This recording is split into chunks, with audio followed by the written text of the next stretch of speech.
Hi everybody, welcome to Meandmygolf. In today's video, we're going to be sharing with you par 5 mistakes that every golfer makes. Yeah, absolutely. We all make these mistakes, including us, so let's take charge of your game. Hi everyone, so you've joined us on the 17th hole at the Asprey. We're talking about par 5 mistakes that every golfer makes. We've done par 3s, we've done par 4s. It's now time for par 5s, and we see so many golfers making these mistakes that we thought we have to do a video on it, don't we? We do, yes. Hopefully we'll learn from it as well. maybe. Okay, so the first one is not having a plan. So many golfers don't have a plan. So if we look at the 17th here at the Asprey, we've got fairway bunkers on the left-hand side at 270 yards. The fairway slopes from left to right. There's a tree short of the green at about 150 yards, and then there's bunkers up the left-hand side short. And then we have the bunker on the right as well, but also we have a flag which is on the left-hand side of the fairway. So it's really important. You can see straight away that your mind should be thinking about strategies on this hole, especially on your approach shot. So your approach shot is always going to be better from the right-hand side of the fairway because the flag is on the left-hand side. It is, and look, most people come to the par 5 and they go, oh my God, it's over 500 yards. Let's just pick the driver out, give it a smack and hope for the best. But look, if you can think about it a little bit differently, if you think about it, if you break it into 3 shots, it's 166, just a little over, for 3 shots that you need to do. And if you can break it down, have more of a structure and a plan to getting on the green, you are going to avoid making the mistakes and hopefully lower those scores. Yeah, that's really simple. So again, first one there is so simple, make sure you have a plan. So look at the hole, figure out where you want to go and have a plan from there. So Andy. Second mistake is always hitting driver. I just mentioned most people pull the driver out because it's a long hole. But you have to think about what you're faced with. We're going to have hazards. We've got to understand what the dangers are on this hole. As you mentioned, Pierce, we've got 270 yards to the bunker on the left. We've got a tree on the right. I've got to think about positioning myself in a place where I can minimize the chances of getting in those hazards, almost plan to miss those hazards. And if I can do that, and if I can get on the fairway or even in the semi-rough, which is still fine in this situation, my second shot is really then going to set me up for an attacking shot to the green, and that's the key thing. It's 3 shots generally, sometimes 2, but generally it's 3 shots. If we can think about the club off the tee, it doesn't always have to be a driver. It could be a hybrid, a 3-iron, sometimes even a 5-iron. You never know. And look, and as you said there, Andy, look, the thing is, unless you can reach that green in 2, what's the point of actually hitting your longest club? So play it as a strategy, and you're probably going to hit 2-iron here, you're probably going to hit a 7-iron down, or might be hitting the 7-iron down and leaving a wedge into the hole. Yeah, so let me talk through my plan on this one. As we mentioned, it's 270 to the bunker on the left there. If I hit driver, I'm in there, but that's pretty much the middle of the fairway as well. It is indeed. It then slopes to the right. So if I hit driver, I've got to aim down the right, but then there's potential I'm going to be blocked out by the tree, so I don't want that. I want to make sure I'm in the short stuff and clear of the tree. So for me, if I can hit a 250-yard shot towards the bunker, I know I'm not going to reach because it's a little uphill. That puts me in the perfect place to then attack my second shot. I might still be able to get there, but it's doubtful. But I'm going to execute this one hopefully pretty good, Pierce, straight at that bunker there. The only way that you, Andy, this is you the golfer, can really make trouble on this hole is if you hit it in those bunkers or hit it behind the tree. So just laying up short of those, even if I'm a little left or right, I'm still fine with that. So let's see if we can get this one, and then we'll go and play this one, Pierce, shall we? Perfect. Straight on line for it, and it sounds quite defensive the way that we are doing this. Really nice. But guess what? He's not going to make worse than a bogey from there for sure. I've set you up perfectly there, Pierce. They make birdie. So Pierce, look, I've put you in prime position. I couldn't have placed that any better for you here. A little over 250 to the green. What are you going to do? Give me the 5 wood, I'm going for the green. Now, of course I'm not, because the third mistake is not hitting to your number. So what we'd see, Andy, is that golfers would stand here 250 yards thinking, I've got to get it as close to the hole as possible. So they stand here, they hit a perfect shot, 230 yards, and guess what? They're left with a really difficult pitch, maybe over a bunker, out of the rough, because it's just such a really hard shot to do.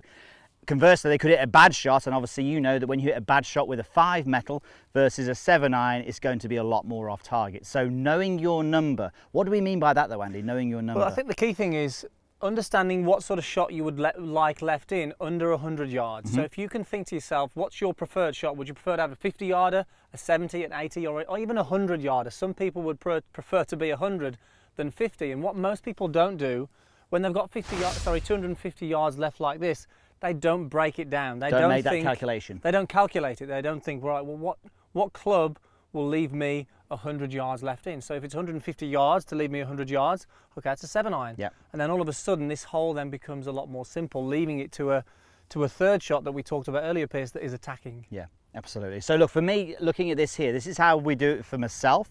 So what I know is that I've practiced a window, so a 20-yard window. So basically from 60 yards to 80 yards, I've got a 60-yard shot, a 70-yard shot, and an 80-yard shot. So I know if I can hit it inside that 20-yard window, that I'm going to be able to play a decent enough pitch shot. If I'm sort of in that sort of 50-yard range, we spoke to DJ about this, he doesn't like that shot, he won't leave himself that shot. So I'm making sure that I'm going for that 20-yard window. And the reason we want a 20-yard window is you need to understand that the ball could bounce off, it could go further, it could stop quickly. In this instance here, the fairways are pretty soft, we've had a lot of rain recently. There'll be a little bit of a bounce maybe to the right, but I'm putting this all into the equation here. And I want to be, as we said on the 17th tee, I want to be on the right-hand side of the fairway if I can, so it leaves me the easiest shot to the flag. Okay, so talk us through this shot, Piers. You've obviously got a bunker up there, the left. Yes. How are we going to calculate this? What are you going to do? Okay, so I've got 7-iron, and I know it's going to leave me just over just over 70 yards because of the wind and because of the soft fairways. I'm noticing what the wind does. It's straight into, so the last thing I want to be doing is going slightly left. So I'm probably going to be hitting it at the flag, and letting it maybe even just drift off a little bit from left to right. But it's just a normal 7-iron, and that should be easy enough to hit. No, most people don't think about hitting a 7-iron for the second shot. Their ego is telling them they need to pull the wood out and give it a smash on the green, but it's not sensible play. No, not if you can't reach anyway. Not at all. Right, let's hit this one. So again, I'm not under any real pressure here. It's not as if it's a tough shot. The fairway is wide enough. I'm not after lots of distance. I'm just after control and putting it on the right-hand side of the fairway. That's exactly where it's gone. It started on the flag, it's just drifting off down the right-hand side. Now the good thing from there is now I've got to pitch up to the flag. I'm using as much of the green as I can, even though it's on the front left part of the green. Most people will see that as defensive, but that's attacking for his next shot. Now Andy, even you miss fairway sometimes. Every now and again, not very often, but every now and again. I've missed one here, haven't I? All the time, all the time. Look at the lie there, that's a stinker. Yes, it is. It's not very nice, but this brings us to the fourth and final mistake, that is using too low loft when you're in the rough. So we're in a pretty similar position to the fairway one, Piers. Yes. 250 yards left. So most people ignore the lie, they look at the yardage and they go, right, give me the long club. I'm gonna hit the long club out the rough, no real thought, and they just give it a whack. But the problem is, if you look at this lie here, there's so much grass between the golf ball and the club face that there's pretty much slim to non-chance that I'm even gonna get it out the rough. So people will hit it, it might go 20 yards and they go, oh, I've just hit a bad shot.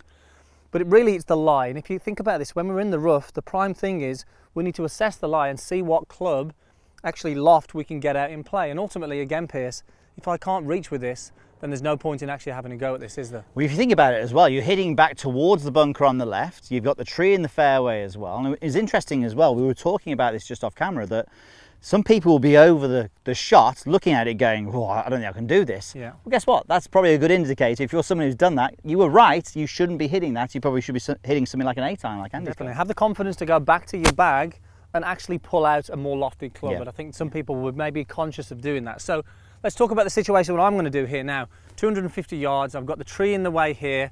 I don't want to even go anywhere near that. So what I'm going to do is hit it towards the bunker. I've got a 9-iron here, so if I can hit it anywhere, let's say around about 140 yards, maybe 130, 140 yards, that's going to leave me 110 to 120 yards in. I'm going to be happy with that because I'm in the rough and I've still got a good chance of hitting it close. So there's a couple of things here. The lie does dictate. So as you said, this lie here is sitting down a lot, so it's going to be hard to get a lot of club head speed on that. But sometimes the lie is a little bit better and you can almost get a flyer lie. What's a flyer lie though, just for people Flyer watching? lie is basically, there's a little bit of grass between the golf ball, which will cause you to get a little bit less spin, which comes out very hot and you can get it going a long way. But ultimately, that happens a little bit more on the rare side of things. But from this situation, sitting down so much, I need loft. I can't really get much more than a 9-iron on that pitch. So 9-iron for me gets me back in play and gives me a chance. Okay. But again, it feels negative to most people. From here, they're 250 yards away. I've got to get it close to the green. It's a par 5. I've got to be able to wedge on and hit the putt in. Okay, so I'm aiming straight at the bunker. I want to miss the tree. I'm going to put the ball back in the stance here and create the steepness that I want. And I'm really going to give this a good whack out, Piers, because I really need to be strong through this rough. Hopefully get nowhere near that tree and bunker. Perfect. See there, pitched it out towards the bunker. And yes, it's a little short, but I'm in perfect position now to attack the green and give myself a chance of a birdie still. And this is why the plan is so important, because that height that came out of, it would not have made it over that tree there. It would have hit the tree, dropped down, and you've been looking at a double bogey. Exactly. So guys, look, par 5 mistakes every golfer makes. I'm sure there's a few there. Which one of you post down below?